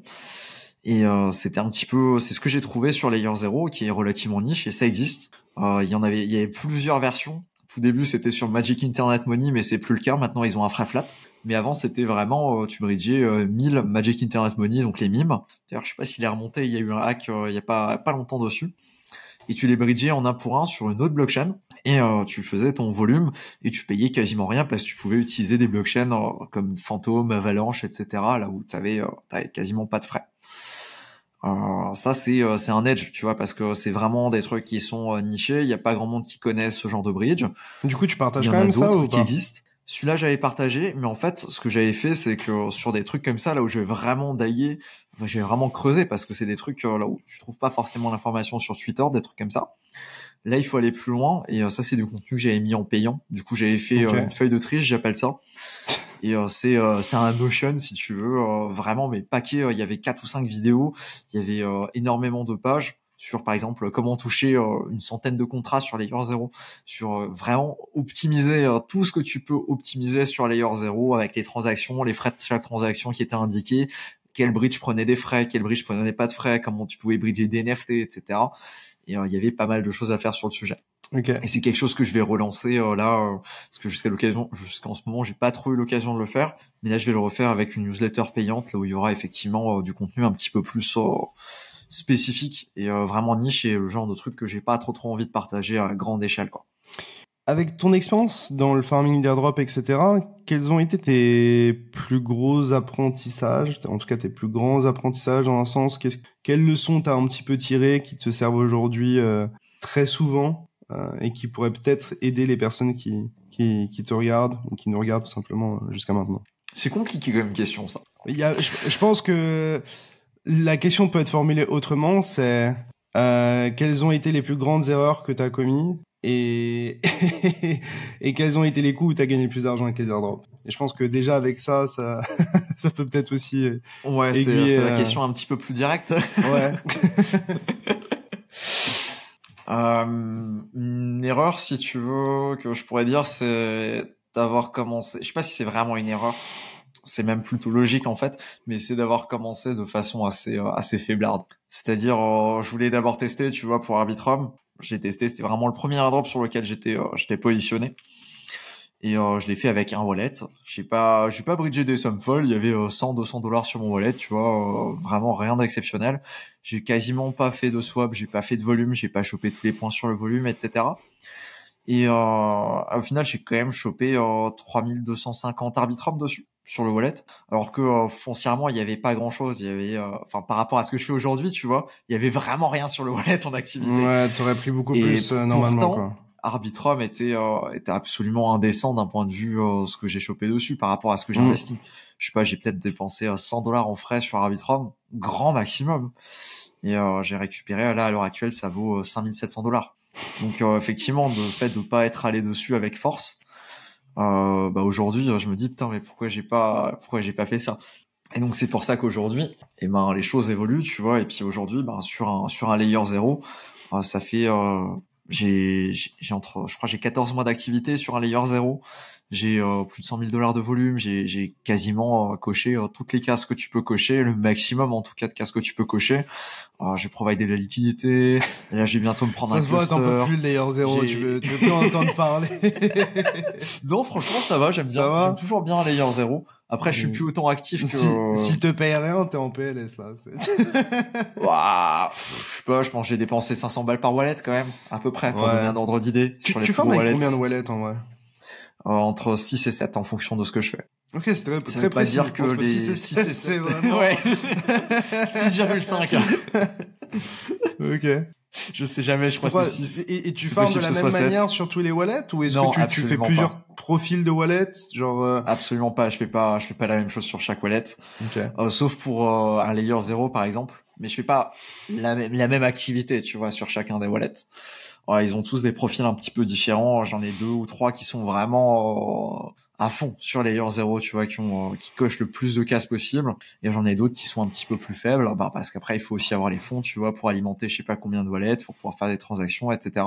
Mais est-ce que t'essayes désolé de te couper, mais est-ce que t'essayes d'avoir plusieurs profils de wallets en mode, genre, il y a un monde où, genre, la lock minimum paye déjà énormément, donc est-ce que j'aurais pas tendance à faire, genre, plein de petits wallets pour tenter d'avoir la lock minimale et qui pourrait valoir quelque chose. Et derrière, créer, je sais pas, 2 fois moins ou 3 fois moins de wallets par rapport à tous ces petits wallets-là, mais des wallets sur lesquels je vais avoir plus d'activité, sur lesquels je vais mettre plus de fonds et sur lesquels je vais farmer peut-être de manière un peu plus intense. Est-ce que tu réfléchis comme ça en mode, en termes d'espérance de gain, tu vois, quelle est ma probabilité d'obtenir une alloc minimum qui vale quelque chose, vs quelle est la probabilité d'obtenir vraiment un bel airdrop en y allant fort? Parce que parfois, j'ai l'impression que avec les systèmes de tranches et de paliers, tu peux te retrouver, même en étant dans du farming intensif, juste avant un palier qui serait assez important pour te donner des jetons et qui te permet d'avoir une alloc qui est plutôt faible. Et donc, à ce moment-là, tu aurais juste pu faire plein de wallets avec cette petite alloc. Je sais pas si c'est clair, mais... Ouais, il y a un énorme débat là-dessus. En réalité, je pense que c'est vachement compliqué quand tu commences à gérer beaucoup de wallets. Ok. Moi, ce qui me paraît acceptable, et à l'heure actuelle, ce que j'arrive à gérer, c'est entre 6 et 7 wallets pour continuer et pour avoir des wallets de qualité, c'est-à-dire des wallets sur lesquels je suis actif sur à peu près tous les réseaux, qui ont de l'activité sur Ethereum, etc. Et je considère que c'est plus intéressant d'avoir des wallets qui sont, on va dire, multitâches, qui sont positionnés sur plein d'airdrops possibles, plutôt que de venir créer un wallet, tu sais, des dizaines de wallets spéciales, mais vraiment juste dédiés à un truc. Moi, c'est ma philosophie. Je pense que des wallets qui sont de qualité sur plein d'airdrops possibles, ça a beaucoup plus de valeur que quelqu'un qui s'amuse à faire 50 wallets, là où tu vas faire 5 transactions sur chaque wallet sur un airdrop. C'est possible que dans certains cas, si tu vises bien un truc spécifique, tu peux gagner effectivement, mais ça me paraît peu probable et je préfère avoir du coup de la qualité sur moins de wallets plutôt que d'avoir une somme folle de wallets qui sont du coup plus compliquées à gérer, là où la question de Sibyl, machin, etc. se pose déjà plus, parce qu'il faut commencer à les alimenter. Si tu dois les alimenter à la main un par un, c'est vachement relou. Il y a plein de trucs comme ça, plein d'autres questions qui se posent quand tu commences à le faire en masse, par rapport à plutôt avoir 5, 6, 7 wallets, peut-être même moins pour certaines personnes, qui sont de qualité et du coup qui vont potentiellement être éligibles pour plus de trucs, et même des choses qui au final tu les attendais pas. Je pense par exemple à un Celestia ou un Dimension, tu vois, qui était absolument pas attendu pour les personnes qui avaient des wallets de qualité et que tu peux choper de cette façon-là. Que tu choperas jamais si tu vises vraiment juste les petits wallets juste pour un truc dédié, tu vois. Du coup, staker vos atomes, staker vos TIA, c'est ça? Bon, en partie, oui. C'est pas trop mon game, mais oui, a priori, jusqu'à présent, ça c'est pas trop ton game. J'ai rien sur Atom, j'ai pas forcément de TIA, c'est pas trop, je suis pas trop dans ce game-là. Pourquoi? Je pense que là, on a vu la plus grosse partie. Okay. Et, je pense que l'inefficacité du marché qu'on avait jusqu'à présent sur le TIA, elle est comblée aujourd'hui, parce qu'il y a eu tellement de souhaits sur stacker des TIA, faites des TIA, pitié, mettez vos TIA en stacking, qu'aujourd'hui, je pense que l'edge, que les gens qui avaient fait ça au début avaient, tu vois, je pense qu'il est plus présent. Peut-être que la nouvelle méta, c'est juste dimension et pif. Je sais pas. Peut-être que ça va être des roulements comme ça avec... Mais Dimension, en tout cas, c'est sûr que je les vends pas. Ok. C'est quoi ta strat? Tu les stakes aussi, du coup? Je suis pas sûr que le stacking soit dispo dès le lancement, mais en tout cas, dès que ce sera dispo, ouais, ce sera fait, ouais. Cette vidéo vous est présentée en partenariat avec DYDX. DYDX est LA solution décentralisée qui vous permet de trader les principales crypto-monnaies de manière liquide sur mobile et ordinateur. Contrairement à la majorité des exchanges, vous n'avez pas besoin de vous KYC et vous récupérez la majorité des frais que vous payez. Plus de 60 000 personnes utilisent déjà DYDX et j'en fais partie, alors qu'attendez-vous? Scannez le QR code sur votre écran ou utilisez le lien dans la description pour créer votre compte avec un simple wallet et profitez de 5% de réduction sur vos frais. Allez, on repart sur l'interview. Du coup, on parlait des apprentissages que tu avais pu avoir sur ces derniers mois en termes de farming d'airdrop. Est-ce qu'il y avait d'autres choses auxquelles tu pensais, que tu avais en tête, qu'on n'a pas pu aborder ou pas du tout? J'ai tendance à aller faire des trucs niches qui sont pas forcément représentés sur le CT. Ok. Et les meilleurs trucs, je pense, ce sont des choses que tu vas pas trouver sur le CT, ou alors tu vas trouver par toi-même quand t'es curieux, etc. Quand tu dis meilleurs trucs, c'est ce qui paye le plus. Ouais. Ok. Alors aujourd'hui, je peux pas encore te parler d'un track record parce que c'est des trucs qui sont tellement niches que voilà, il y a pas encore beaucoup d'informations dessus. Mais ouais, pour moi, il y a beaucoup de choses qui peuvent être intéressantes. Je pense à Wormhole qui fait vraiment peur à tout le monde. Et t'as quasiment pas de guide sur le CT sur Wormhole parce que Wormhole fait peur à tout le monde. Ou alors les gens vont te dire faut que tu bridges par tel bridge et tu t'arranges pour qu'il y ait écrit Wormhole, tu sais. Mais des guides avancés là-dessus, tu vois, il y en a pas beaucoup parce que ça fait peur aux gens. Je pense que ce qui est sous-représenté sur le CT, en tout cas à l'instant T, c'est probablement les trucs les plus intéressants. Sur le Discord aussi, on m'a présenté des stratégies avec un certain stone, ce qu'on obtient quand on fait enfin pas quand on fait du farming, mais quand on bridge vers Manta en utilisant du coup le bridge officiel. Pareil, il y a une strat assez niche là-dessus dont on a déjà parlé sur le Discord. Pour ceux qui savent, ils savent. Pour les autres, ils savent pas. Donc mais c'est pareil, c'est aussi le genre de truc que je pense c'est tellement niche si tu veux, c'est un peu qui tout double parce que si ça se trouve c'est tellement niche qu'il y aura jamais rien parce que à l'heure actuelle on est 300 personnes si tu veux être sur le truc. Mais si ça paye, ça paye. Mais si ça paye, ça peut être un truc de déglingo, tu vois. Donc parfois, je pense que c'est ce genre d'opportunités-là que tu vois pas forcément partager justement parce qu'elles sont tellement niches et qu'il faut que tu les découvres par toi-même. Pour le moment, j'ai vu aucun souhait Twitter là-dessus parce que c'est tellement niche, faut tellement aller chercher loin pour trouver le truc. Et c'est pareil, les guides avec des trucs détaillés sur Wormhole ou quoi, c'est tellement niche, faut tellement aller chercher loin pour arriver à trouver des trucs optiques. Que y a très peu de contenu dessus et je pense que c'est là que tu peux avoir un edge assez important. Et est-ce que l'analyse fondamentale t'aide? Est-ce que tu vois, tu connais bien l'écosystème, tu connais bien les fondamentaux, même technologiquement, comment ça fonctionne, comment tous ces protocoles, ces dApps, ces layers fonctionnent, ou est-ce que c'est pas du tout le cas? Est-ce que le fait, par exemple, de connaître techniquement des choses, ça te permet de mieux cerner ce qui a de la valeur et ce qui a moins de valeur? Ou est-ce que tu regardes les airdrops et les projets d'un autre prisme en mode ils ont levé tant, il y a telle attention dedans, c'est facile à farmer donc je farm, ou c'est difficile à farmer donc je farm, ou est-ce que l'analyse fondamentale rentre en compte dans ton farming, et si oui, comment? Tout ce qui est un copier-coller de quelque chose en général j'évite. Ok. Donc tout ce qui va être des forks relativement basiques. Donc ça demande de connaître déjà les trucs de base, des PancakeSwap, des Uniswap, de connaître les interfaces, de connaître les interfaces des AV, etc. En général, tout ce qui est un simple fork, là où t'as absolument aucune valeur ajoutée, à part un changement de logo, voilà. Ça c'est des trucs que j'évite. On n'en voit pas tant que ça, j'ai envie de dire. On en voit moins. Mais il y en a quand même quelques-uns. Et c'est vraiment le genre de truc que j'évite. Ok. Et ce que j'aime bien faire, c'est aller là où t'as le plus de résistance. Je pense à un Tensor par exemple, qui fait vraiment très peur aussi, c'est pareil. Tu vois Tensor, quand tu débarques dessus, c'est compliqué, tu vois, de comprendre comment ça fonctionne. T'as plein d'onglets, t'as plein de trucs à droite à gauche, t'as des courbes, t'as des gens ils vendent des NFT, mais est-ce qu'ils vendent vraiment le NFT? Est-ce que c'est une offre? Pourquoi il y a des offres sur ce truc? Surtout si t'es pas familier des NFT et que tu sais pas trop comment ça marche. Parce qu'entre le début en 2021 et aujourd'hui, ça a quand même pas mal évolué avec les offres, le market making par exemple sur Tensor. Ou la possibilité de faire des effets leviers maintenant sur Tensor encore en plus. Pas des effets leviers, mais de shorter par exemple des NFT. Chose qui était pas possible encore il y a pas si longtemps que ça. Et effectivement, t'as une grosse résistance parce que ouais, avec les price locks, ouais. Je crois que j'en ai un qui va se faire rect là cette semaine. Mais je suis mort. Mais c'est un détail, testé encore. Ça fonctionne bien. Jusqu'à ce que le prix tombe en dessous de ce que t'as bloqué, quoi. Jusqu'à ce que tu te fasses liquider, quoi. En gros, c'est ça, ouais. Jusqu'à ce que le modem contre qui tu joues exerce son option et que l'option est pas en ta faveur. Mais c'est provider de la liquidité d'une certaine façon, non? Ouais. Mais ça c'est pareil, ça c'est plein de trucs qui font extrêmement peur. Il y a une résistance assez énorme des gens quand ils voient ça. Tu vois déjà juste un Tensor quand tu vois que faut vraiment t'amuser à faire tes prix à 3 décimales, 3 chiffres derrière la virgule, tu sais, pour venir timer ton prix au niveau de tes bids, etc. Ça c'est des trucs en général. La majorité des gens ils se font avoir, tu vois, ils vont pas chercher aussi loin, ils vont voir, ok, je vais mettre une offre, voilà. Alors qu'en réalité, si tu veux jouer Tensor, c'est pas si compliqué que ça. Hein.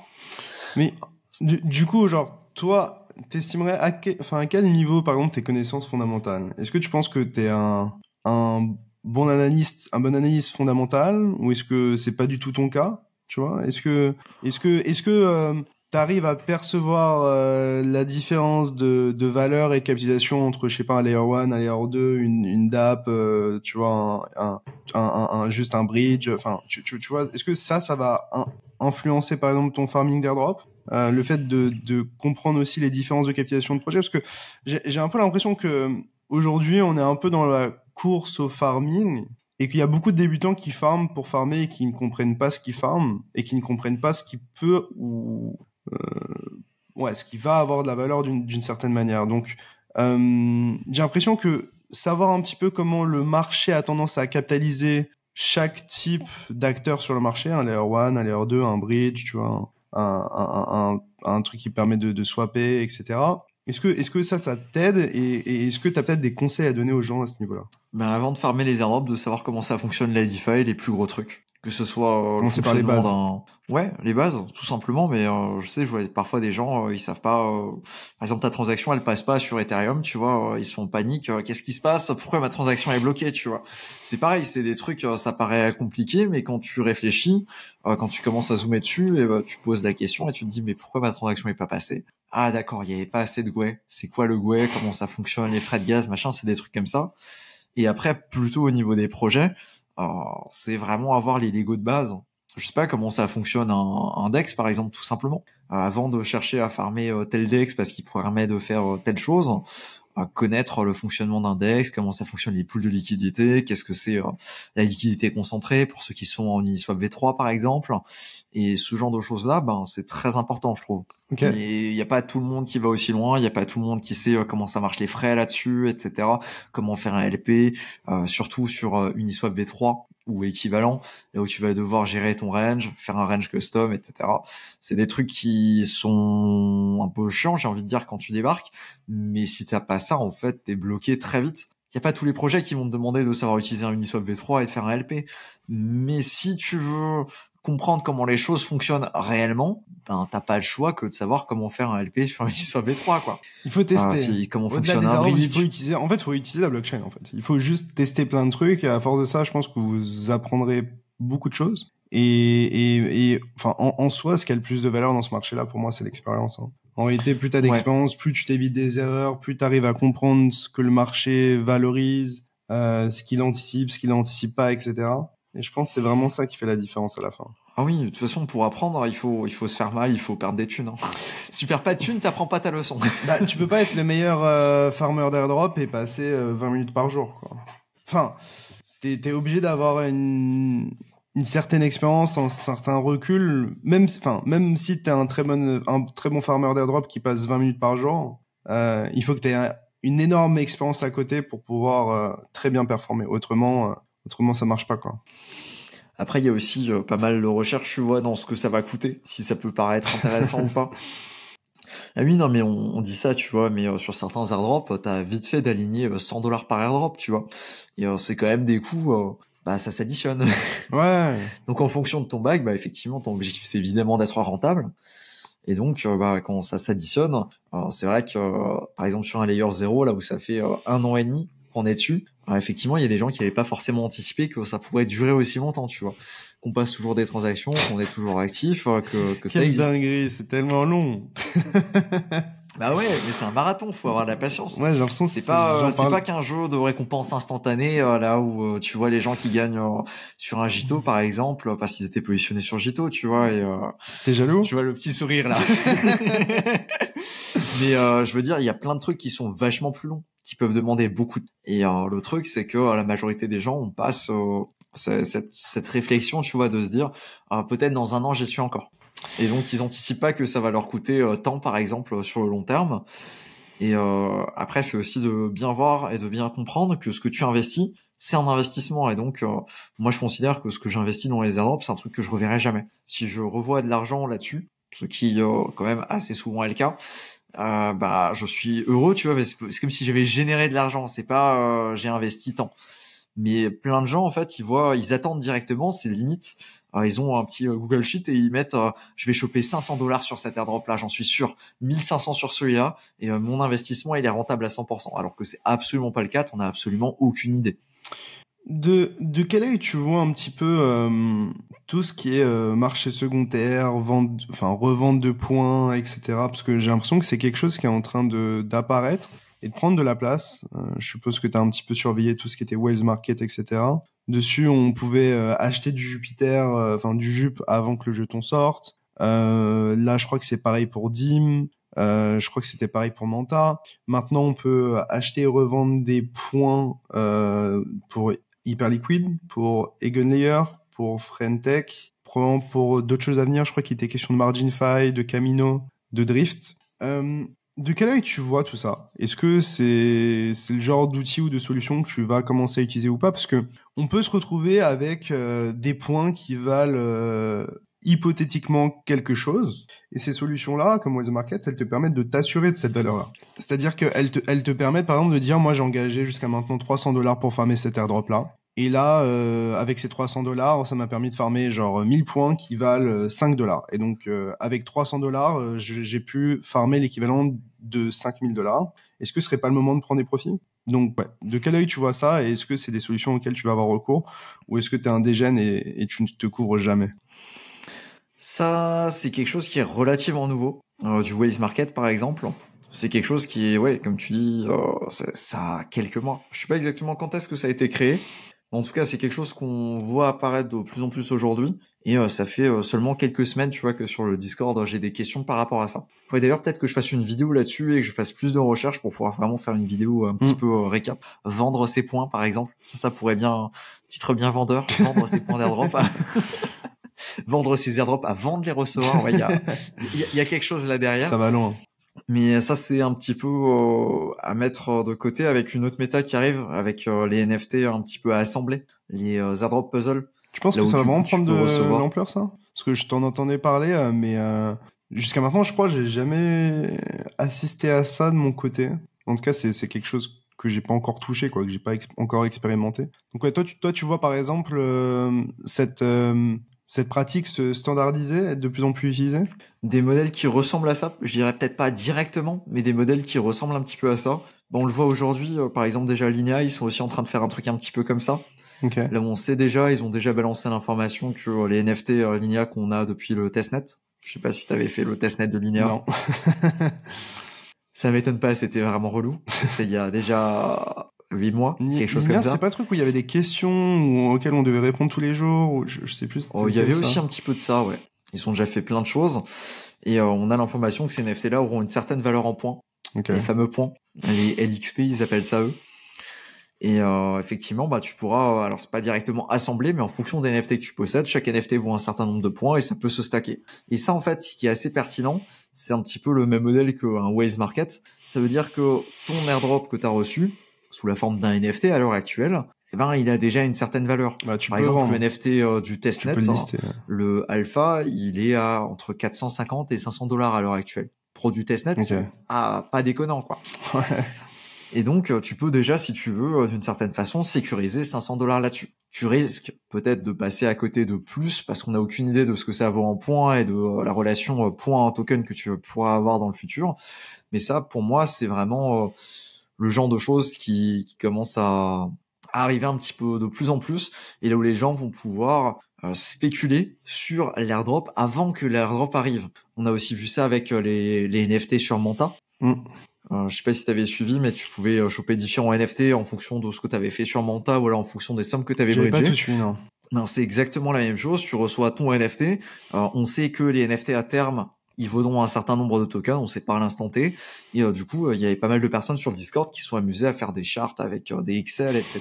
pour imaginer quel score ça pourrait donner en token et la valorisation du token, etc. Et donc, plein d'informations là-dessus. Et ça, je trouve que c'est vachement plus intéressant parce que ça engage déjà la communauté. En tout cas, les dégènes s'amusent et essayent de tirer le maximum d'avantages possible de ça avec leur propre réflexion, leur propre calcul déjà pour avoir une petite idée. Et ensuite, le reste, il y en a certains qui effectivement sont tradables, comme tu disais, sur Wise Market et qui du coup te permet directement de revendre tes points pour une certaine somme, quoi. Ou alors en tout cas, comme tu dis, de le sécuriser. Je pense que ça dépend du coup de l'airdrop en question, du cours auquel tu peux le revendre, parce que c'est aussi une question de liquidité. Est-ce que quelqu'un achète ton offre? Parce que c'est du coup du peer-to-peer, si je dis pas de bêtises. Avec un escroc. Ouais. Et donc, il faut effectivement que quelqu'un soit de l'autre côté et accepte ton offre, quoi. Et bien comprendre le modèle avec les collatérales, etc. Une chose sur laquelle je suis pas encore 100% au point, et donc j'ai pas encore plus que ça à creuser. Je pense qu'on a couvert pas mal de sujets. Je voulais juste terminer avec la question. Quels sont les airdrops les plus surestimés et les plus sous-estimés pour toi? Quels sont les plus surcotés et les plus sous-cotés? Ah, c'est pas mal ça comme question. Une shortlist. C'est pas mal ça comme question. Sous-coté, moi je dirais Wormhole. Je suis toujours de cet avis. Wormhole, c'est vraiment sous-coté. Parce que l'expérience utilisateur est dégueulasse encore aujourd'hui. Il y a 3 millions de transactions sur Wormhole aujourd'hui. Hein. C'est rien. Petit, ouais. Et sur ces 3 millions de transactions, il y en a 1 million qui ont été faites dans les 30 derniers jours. Ok. C'est pour te donner un petit peu le scope du truc par rapport à un Layer 0 qui a plus de 100 millions de transactions aujourd'hui. Pour moi, Wormhole est largement sous-coté de par la difficulté. Je pense que Tensor aussi, dont on a parlé un petit peu tout à l'heure. Ça pareil, commence à être trop tard un peu Tensor, j'ai l'impression. Ça commence à être compliqué de se positionner dessus, mais franchement, en 2 semaines, avec même pas $200, j'ai réussi à me positionner dans le top 10 000. Ok. Avec même pas $200, ça fait quasiment top 10%. Il y a environ 80 000 wallets qui sont positionnés dessus, quoi. Donc à l'heure actuelle, effectivement, ça peut être tard, mais ça me paraît pas déconnant, tu vois, de dire je prends $200 et puis voilà, j'essaye Tensor. On expérimente. Après, c'est effectivement Tensor, si tu gères pas bien la façon dont tu fais tes bids, effectivement, tu peux très vite te mettre à perdre pas mal d'argent très rapidement. Parce que si ta bid se fait racheter, tu perds les royalties, et tu dois revendre, tu dois racheter, tu dois refaire des bids, etc. À 5% de royalties à chaque fois. Tu peux très vite te faire avoir, si tu dois relister 4-5 fois par jour, ça fait $20-25 par jour. Si t'as un truc à $100, effectivement, ça peut très vite coûter très cher si tu maîtrises pas bien ton listing. Mais pour moi, Tensor est aussi un petit peu dans ce cas de figure. Je pense que Linea aussi, Linea qui a fait peur à pas mal de monde, est aussi un petit peu sous-coté. Mais le problème de Linea, c'est qu'aujourd'hui, ça a plus ou moins bloqué, j'ai envie de te dire. Il y avait les quêtes pour le voyage DeFi. A priori, c'était le dernier gros voyage qu'il y avait.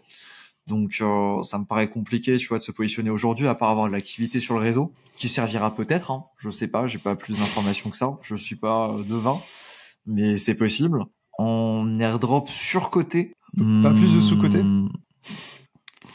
Parce qu'en vrai, c'est ça qui est intéressant. Après, je suis sûr, oui, c'est vrai que les surcotés, c'est peut-être un petit peu moins intéressant. En airdrop sous-coté, il y a Prime Protocol aussi, je pense. Ok. Celui-là, c'est un petit peu l'équivalent de Radiant, pour ceux qui connaissent. Du coup, ça permet de faire des pré-emprunts sur, de façon omni-chain, tout simplement. Ça utilise Layer 0, donc petit bonus pour faire une transaction comme ça à droite à gauche. Et il y a vraiment très peu de monde dessus. C'est un modèle à points, mais tu peux surclasser les gens. Ça fonctionne relativement bien. Le seul truc, c'est que c'est vraiment niche. Ils sont très mauvais en marketing, même s'ils ont levé des fonds. Mais je pense que ça peut être worth it de mettre quelques wallets là-dessus parce que tu peux faire des bons scoring sans pour autant mettre des sommes folles. Il y a un truc qui permet de faire du pré-emprunt omni-chain sur vraiment pas mal de blockchains et qui construit vraiment là-dessus. Effectivement, ça me paraît pertinent. Pour te dire, le top 3000, il est accessible avec même pas 50-100$ qui sont déposés dessus, quoi. Il n'y a pas tant que ça d'utilisateurs, mais il y a un vrai cas d'utilisation et c'est du coup lending borrowing omni-chain qui est déjà disponible et pas comme un Tapioca par exemple qui dit que ça viendra après la V2 de Layer 0, etc., quoi. Donc c'est vraiment déjà disponible et il y a beaucoup plus de blockchains qui sont dispo que sur un Radiant par exemple. Ça je trouve comme airdrop qui est pertinent. Et les airdrops surcotés sur lesquels pour toi il y a trop d'attentes ou c'est trop tard, sur lesquels tu penses c'est pas la peine de se placer à partir de maintenant évidemment. Je sais pas, un petit peu Orbitor je dirais. Mais Orbitor ils m'ont fait changer d'avis récemment depuis qu'ils ont dit qu'ils allaient faire une Layer 2. Parce que jusqu'à présent c'était un simple bridge, voilà, bon c'est un bridge, rien de particulier. Mais depuis peu ils ont changé, donc ils ont rajouté un modèle à points. Et ça peut mieux se valoriser si c'est potentiellement Layer 2. Mais surtout exactement le fait qu'ils sont en train de se vendre comme une Layer 2. Ils ont rajouté tous les fameux buzzwords que tu peux utiliser, le zero knowledge, le modulaire, il me semble qu'ils ont utilisé. Bref, tous les trucs que tu peux utiliser, ils les ont utilisés. Et effectivement ça se valorise bien mieux qu'un bridge. Donc je pense que il est entre les deux, tu vois. Okay. Ce qui est compliqué aujourd'hui, c'est que c'est un modèle à points. Évidemment, pour choper des points, c'est pas les sommes que tu bridges, parce que eux font des frais sur le nombre de transactions que tu fais. Donc évidemment, ils ont aligné ça sur le nombre de transactions et pas le volume. Et évidemment, ils font ce qui les arrange, quoi. Starknet, surcoté. Starknet aujourd'hui, il y a plus grand chose à faire dessus. Alors, on sait que la snapshot du coup est dans le passé. Mais tu penses qu'on va être déçu ou qu'on va être agréablement surpris? Je pense que ce sera un airdrop moyen. Okay. Je pense pas qu'on va être agréablement surpris, mais je pense pas qu'on va être trop déçu, en tout cas pour les gens qui ont mis du temps.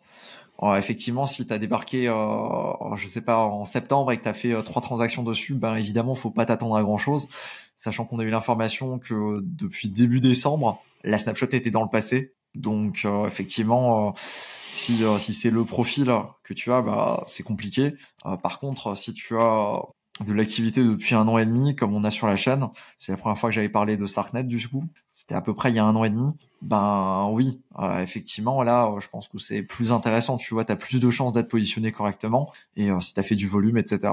Je pense que ce qui est pas mal sur Starknet aussi, c'est les nombreux projets qu'il y a dessus qui n'ont pas encore de token. Et donc même si aujourd'hui pour Starknet, qui du coup se fera en plusieurs parties, on sait déjà ça. Même si aujourd'hui ça paraît mort, enfin en tout cas c'est mort pour la partie numéro 1. C'est ça que tu disais? Ouais. Ok. Ouais, Starknet, pas du tout ils ça. Pas tout lâché d'un C'est coup. officiel. Ouais, c'est ce qui avait été dit en tout cas en live quand on avait discuté avec Mentor, si je dis pas de bêtises, du coup qui est derrière Avenue et qui fait partie du groupe de la DeFi sur Starknet quoi. Ok. Donc a priori ce serait en plusieurs fois et je pense que c'est vraiment un petit peu leur optique si tu veux de jouer le long terme à la place des autres. C'est comme un système de points en réalité. Hein. Ben oui. Mais je trouve ça mieux, tu vois. Après, Starknet, ils ont un petit problème de communication aussi, ça n'a pas aidé. Le fait qu'ils aient annoncé en début décembre, le fait qu'il y aurait une snapshot, tu vois, qui était passée, et le fait qu'ils ont juste dit, voilà, c'est ça à peu près no tokenomics, et qu'ils ont pas enchéri avec, bon, alors. Des informations claires. C'est ça les critères. Voilà, des informations claires, très clairement. Je pense que ça c'est à leur détriment et c'est ça ce qui a valu un petit peu le backlash au niveau de la communauté quoi, très clairement, qui s'est senti un petit peu trahi parce que on n'a pas d'informations. Je pense que c'est effectivement en tant qu'utilisateur c'est assez frustrant tu vois d'avoir l'information. La snapshot est prise mais on te dit pas voilà donc en fait c'était ça les critères et ça fait quand même 2 mois qu'on attend des critères. Alors effectivement je comprends tu vois que c'est pas des trucs qui se font qui se font rapidement. Si tu veux un exemple, par exemple pour Jupiter, je sais que la snapshot avait été prise début novembre, 1er novembre, et on a seulement eu les critères assez, 1 ou 2 mois plus tard. Mais on avait au moins des stats, etc. Là sur Starknet, c'est vrai qu'ils sont vraiment assez opaques là-dessus. Et donc en ce moment, ils sont en train de faire des stress tests sur le testnet. Il y en a déjà eu 2 qui ont eu lieu, dont un aujourd'hui même. Et c'est possible qu'il y ait en fait si tu veux comme on en a discuté tout à l'heure un petit peu avant le live pour moi il y a 2 options, c'est soit effectivement on a un truc ce mois-ci donc assez je pense vite, ça va parce qu'ils ont fait les stress tests. Je pense que ça va être rapide hein. Moi je dirais entre 3 et 5 semaines max. On est le 5 février. Et soit ils attendent le IP 48-44, ce qui est une autre possibilité. Voilà. Ça fait super long. Ça veut dire que tu prends. On n'a pas de date pour le IP 48-44 et il me semble que c'est mars-avril. Mais c'est-à-dire que si tu dois attendre 4 mois entre le moment où on dit ouais un snapshot et le moment où genre t'as des règles claires avec potentiellement le premier airdrop d'une. Enfin ça commence à être long, surtout que. Faudrait pas qu'ils perdent en momentum, mais dans tous les cas, j'ai vraiment la sensation que eux, ils vont vouloir se relancer avec une Starknet season, dans le sens où une grosse partie de l'airdrop, de ce que j'ai compris, sera pour les développeurs. En tout cas, c'est la philosophie de Starkware de faire ça avec Starknet. Et donc, derrière, en fait, t'es potentiellement des développeurs qui, eux, redistribuent des jetons qui leur ont été airdroppés via les systèmes de points, etc. Et donc, en fait, que tu recrées de la hype par-dessus et que au final, même si tu touches moins de jetons en tant qu'utilisateur sur Starknet, donc des Stark, tu pourras en obtenir plus via ceux qui ont été obtenus par les développeurs via des airdrops des applications sur Starknet. C'est possible, ouais. En tout cas, c'est comme ça que ça a été présenté, ouais. Qui aurait des fonds du coup alloués aux applications et aux développeurs et qui pourraient ruisseler vers les utilisateurs quoi. Plus le fait que absolument aucun projet a un token sur Starknet à l'heure actuelle, sauf le Lord de chez Loot Survival. Et j'ai toujours pas farmé. Ouais. C'est catastrophique. Faudrait que je m'y mette. Ouais, Starknet, il y a des choses à faire. Bon bah écoute, je pense qu'on aura fait une vidéo assez sympa. J'espère que les gens ont apprécié. C'est qu'à n'hésitez pas à mettre un petit like, à vous abonner si c'est pas déjà fait. Et je te laisse le mot de la fin pour clôturer tout ça. Eh ben écoute, merci beaucoup pour l'invitation, c'était super sympathique. J'espère avoir donné envie peut-être à une ou l'autre personne de venir chasser les airdrops. Voilà. On a été un petit peu à gauche, à droite. J'avoue que les airdrops, c'est un sujet que je maîtrise moins que d'autres, mais j'ai vraiment apprécié parce qu'en ce moment je suis vraiment dans ce truc-là. Et puis même t'es quelqu'un que j'apprécie beaucoup sur les réseaux, sur ce que tu fais et tout, donc ça m'a fait plaisir de pouvoir discuter avec toi et d'avoir un petit peu pu partager cette passion de l'airdrop avec les gens qui me suivent tout simplement. Voilà. Passez une bonne soirée. C'était Picsou, c'était Cryptomage. Tchuss. Bonne soirée. Ciao.